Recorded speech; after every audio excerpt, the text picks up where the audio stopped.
Alguns dias atrás, uma cliente me procurou desesperada, porque ela tinha comprado um apartamento na planta, as obras iniciaram, tudo parecia estar em perfeito andamento, e do nada o construtor abriu o jogo para ela, falando que não tinha mais dinheiro para terminar a obra. E sabe por que que isso aconteceu? Porque esse construtor errou feio no seu processo de gestão. E é por isso que hoje a gente vai falar um pouco sobre gestão financeira, mais especificamente sobre apuração de custos. Nós vamos fazer uma apuração aqui na prática. Você vai aprender cada passo que você precisa entender para que você não passe o que esse construtor passou. Eu vou te mostrar hoje como a apuração de custo é uma das etapas mais poderosas do controle financeiro da sua obra e como você deve fazer ela. O que que você precisa para nunca mais perder um resultado da sua obra?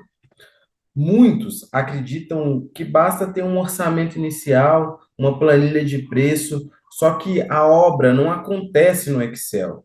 O que acontece de fato é no canteiro. É bem diferente do que está lá no papel muitas das vezes. Os preços dos insumos variam, a produtividade da equipe oscila, imprevistos normalmente vão surgir durante a execução da obra e até mesmo um simples atraso de um fornecedor muda completamente o custo final. Se você não acompanha, não apura os custos ao longo da execução, você acaba perdendo a visão real da obra. Você precisa entender que a apuração de custos não é apenas somar notas fiscais, é um processo de você confrontar o que estava planejado com o que de fato foi orçado e o que realmente está sendo gasto ali em tempo real durante sua obra. Entender quanto foi gasto em cada serviço, se o custo real bateu com o previsto e se a margem da obra está sendo preservada ou se ela está sendo completamente corroída.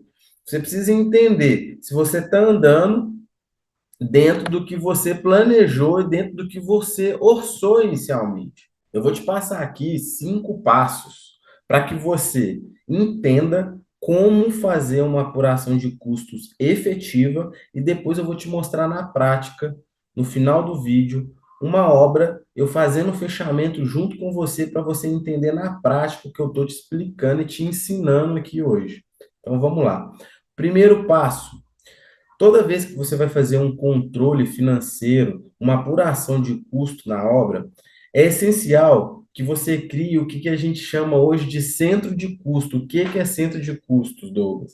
Você vai pegar a sua obra com base no seu orçamento, no seu planejamento inicial e vai dividir ela em etapas menores, etapas que você vai querer controlar.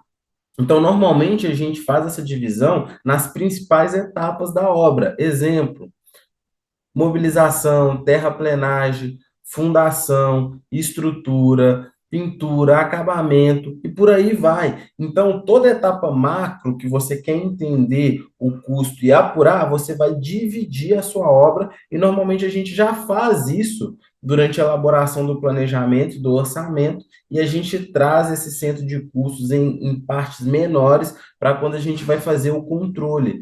E daí eu consigo controlar cada etapa macro, né? Cada etapa que eu julgo ser importante em tempo real, entendendo sempre o que eu estou gastando em tempo real e comparando com o que foi planejado, o que foi orçado inicialmente, se está mais ou menos na mesma métrica, se está mais ou menos no mesmo valor.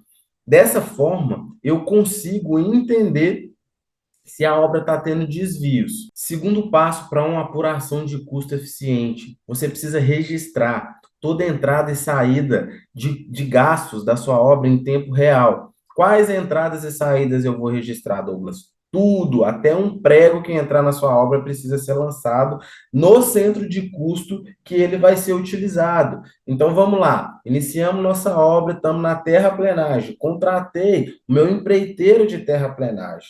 Então, a partir do momento que eu vou tendo custo nessa etapa, eu vou pegar esse custo e vou fazer o lançamento no meu centro de custo de terraplenagem. E aí eu posso fazer ainda uma divisão dentro desse centro de custo, se é mão de obra, se é material, se é equipamento, e aí eu vou detalhando cada vez mais minha apuração de custo. Isso me ajuda a entender efetivamente o que eu estou gastando com cada insumo na obra, e no final da obra, isso me ajuda a entender onde eu posso melhorar, o que já está bom, o que está andando bem na minha equipe, no meu processo todo de gestão, e está em constante melhoria dos meus processos.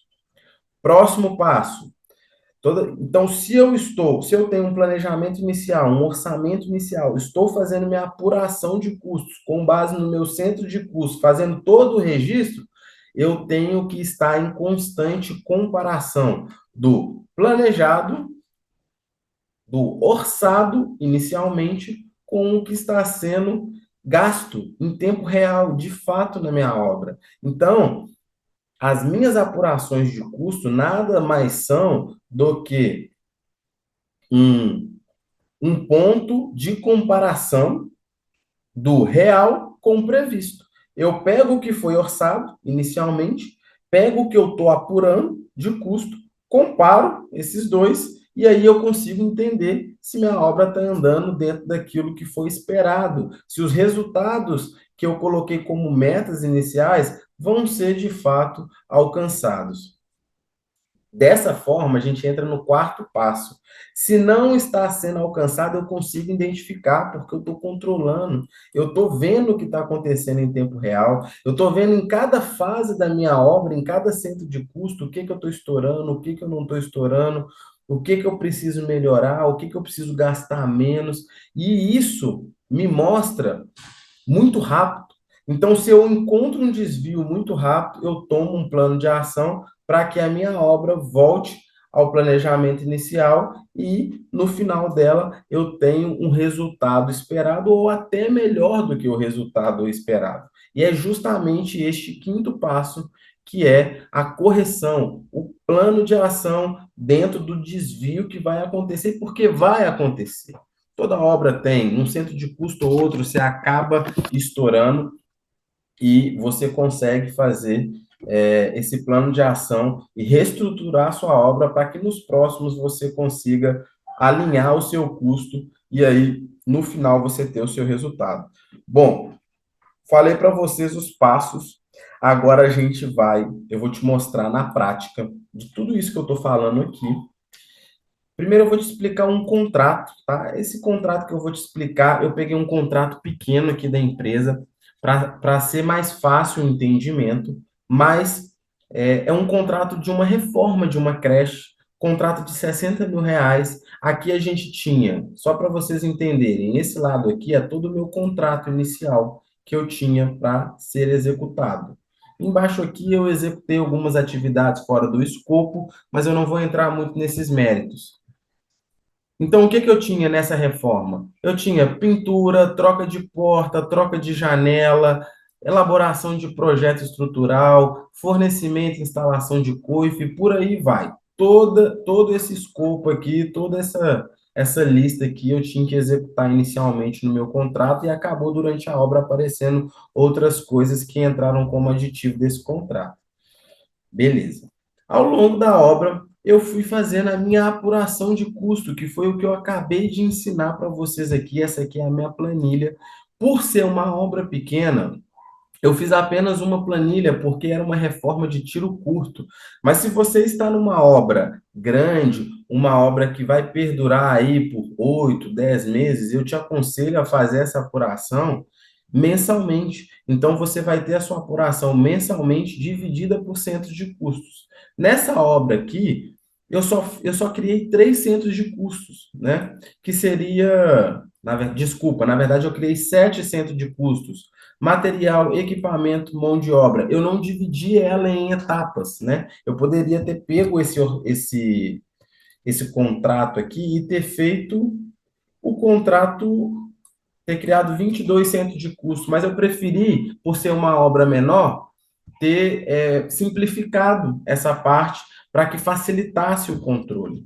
Então, eu dividi aqui em 700 de custos, e à medida que eu fui executando, eu fui fazendo os lançamentos. Então, eu tinha lançamento de mão de obra, eu tinha lançamento de materiais, eu lançava, eu tinha lançamentos, despesas gerais, aqui eu tenho o meu resumo de todos os gastos da obra, e por fim, eu tenho aqui o resumão, né, da minha apuração. Então, eu gastei R$ 9.240 com mão de obra, gastei 14.354 com material e R$ 300 com despesas gerais.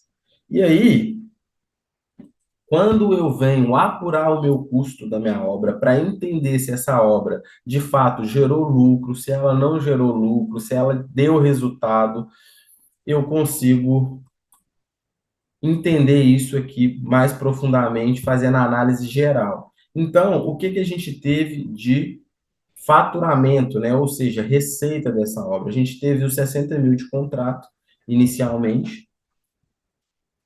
A gente teve um desembolso com os custos da obra de 23.894,71. Ainda, além disso, eu tive mais R$ 9.600 de impostos, né? Toda vez que eu ia fazer uma medição, você consegue ver aqui, por essa planilha que eu fiz duas medições durante a obra, uma de 48 e a outra de 12, que foi o fechamento do contrato. Então, eu tive um gasto total dessa obra de 33.494. Isso me dá um resultado de lucro líquido de 44%. Então, aqui eu consigo entender, através do controle financeiro, se minha obra está andando dentro do que foi planejado, se eu estou desviando e, dessa forma, tomar ações para que eu sempre esteja dentro do planejamento. Isso é importantíssimo para você, gestor, para você que quer ter um resultado diferenciado nas suas obras. Se você ainda não tem e ainda não sabe fazer essa apuração e quer aprender, quer implementar no seu negócio, nas suas obras, na sua construtora, pode me chamar aqui nos links que eu vou deixar aqui abaixo, meu Instagram, meu WhatsApp pessoal, e eu posso te ajudar a implementar um processo muito bem definido de gestão, não só na parte de controle financeiro, mas na parte de planejamento, na parte de elaboração de orçamento, na parte de elaboração do controle como um todo, porque o controle financeiro é apenas um dos controles, tantos controles que a gente tem que fazer dentro de uma obra para que, de fato, ela tenha um resultado bom no final. Comunicação, gestão de suprimentos, comprar bem. Se você quer implementar um processo de gestão que vai trazer resultados como esse que você está vendo aqui, de 44% ou até mais, me chama que eu posso te ajudar, porque foi para você que eu criei um método que eu já utilizo ele há mais de 12 anos em diferentes tipos de obra. Ao longo desse processo, eu fui entendendo o que faz sentido, o que, que não faz sentido, o que dá certo, o que não dá certo, e eu consegui compilar isso tudo num método, e esse método pode trazer resultados como esse que você está vendo aqui de 44%. Espero que eu tenha te ajudado com esse conteúdo. Não esqueça de se inscrever no canal, ativar as notificações. Nós estamos trazendo vídeo aqui no YouTube toda semana, conteúdos como esse aqui, conteúdos práticos, conteúdos que você consegue aprender e implementar aí já na sua realidade, na sua obra, na sua empresa. Então, não esquece de deixar o like e se inscrever no canal e continuar acompanhando os nossos vídeos aí. Muito obrigado pelo seu tempo e até o próximo vídeo. Um abraço.